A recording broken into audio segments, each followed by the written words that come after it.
Tandaan nyo, wala nang ibang dahilan ng buhay kundi para kumilala tayo sa Diyos. Sumunod tayo sa Kanyang utos para makasama natin siya sa langit. Wala na pong ibang dahilan ng buhay.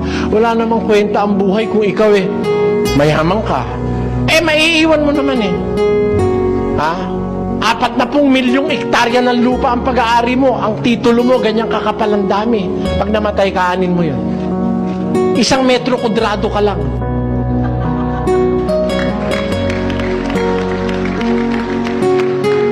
What are you going to do with acres and upon acres and hectares upon hectares of land that you have accumulated, the vast wealth that you have acquired for yourself, whether in the rightful manner or in the wrong manner of acquiring wealth? What will that do to you?